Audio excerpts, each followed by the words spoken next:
Morning. This is Nita and Miss Panda with the Timepiece Garden. And we finished edging around the pear trees.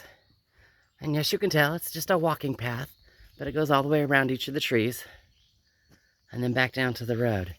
Just, from where I'm standing, that one's the most obvious. It's a good thing. It's done.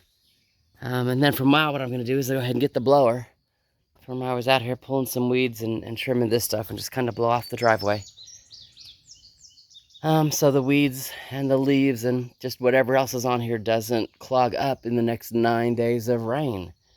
And then from there, I might take a little break, have a little lunch snack, and then it's nothing but dirt all afternoon. Whether it's muddy or dry, it's what we got to do. So Panda's like, yeah, Mom, let's do it. I'm like, yeah, I'm doing it. So talk to y'all in a few.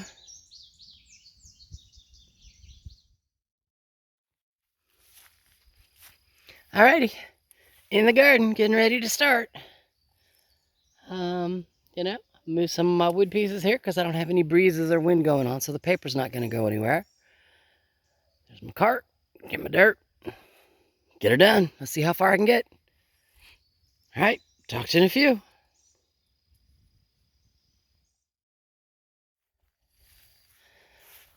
Woo-woo! Look at that, raised bed. Isn't that pretty? Nice rich organic soil. Topsoil, compost, rabbit manure mixed. That is just awesome. So, the decisions that I get to make. We're getting ready to have another 9 days of rain. Insane. So, having said that, this first section here, up to the logs, the corn that I have in pots, I need to plant.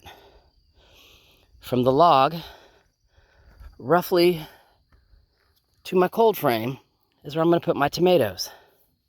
The cold frame, or under the cold frame, is where I'm going to put my my Anaheim peppers, because it's just not been warm enough for them, and if I don't get them some heat, they're never going to grow. So the thought process is to put them in, put the cold frame on them until it's warm enough for them to be by themselves. So what'll that do? Well, that'll get my first round in the ground. Should have been in ground 2 weeks ago, but it'll get it in the ground, so I can start managing it. And then I get to figure out what I'm going to do, because obviously the rest of my logs are not down here yet. So I can't actually build the next, log raised bed right there, because it's one of those from, where's my finger? There it is. So from, there it is. So from this log over here, it'll be a 3-foot walkway. And then from there to that way, it's supposed to be another raised bed, just like this. So you see this, very similar to what I did with the other garden. Right here, it's hoop tunnel, walkway, raised bed, walkway, raised bed, walkway, raised bed, walkway, and or swell. You can see the dip kind of dead center right there. Where's my finger? There it is. See where that shrub is right there? There's a dip in the ground. There's water runoff that comes off the hill there. It's not a lot, but it's a little, and I want to put a swell there. I want to catch it. But I don't want to catch it until I have everything planted. That way nothing washes out.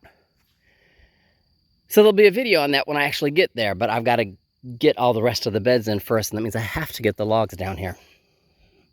So, yeah, I get to, I don't know, maybe just be whiny.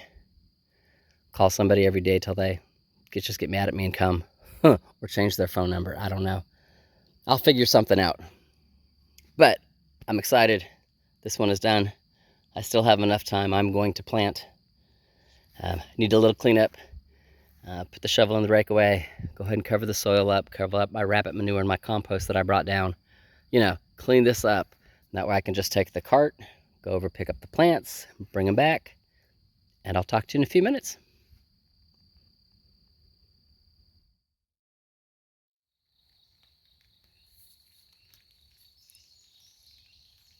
I don't know if you can hear it. Timing is everything. It just started to sprinkle. You can see little water drops on the paper that's exposed. Otherwise, plants are in. It's my Anaheims. tomatoes, and the corn down there at the very end. So everybody's in. You know, little things that I talk about routinely when I plant things. I'll walk over here. Tomatoes, I take all the lower leaf stems off. You can look at that one, there's a lot of room. There's a fungus or a bacteria that lives here in Arkansas that causes, how do I call it, powdery mildew basically on tomato plants. So you've got any leaves that touch the ground or will get dirt splashed back on them, got to take those leaves off. So some of them had enough leaves or the stalks were tall enough to do that. That one unfortunately is not tall enough, and my two babies here are not tall enough. So I left their leaves on them. And I've got a volunteer squash maybe, could be a gourd, I don't know, in there with my corn. Don't know how that happened. But yeah, I'll let him go through. If you do the three sister methods, you put squash in with your corn because they like different minerals, but the squash leaves shade out the ground and prevent leaf from growing. Yeah, I'm not going to be out here too long. It's starting to rain a little harder. Peppers are there. I do the same thing. If you look, if I can take off leaves towards the bottom, I take them off so they don't get that powdery splashback from the dirt. I'm getting ready to stick my hoop on the peppers because peppers like it hot, and it's not been hot, and it's not gonna be. So, yeah, it's getting ready to rain. And then the last thing I gotta do is that elderberry right there on the corner, and I'm just gonna zoom in from here, hopefully you can see it.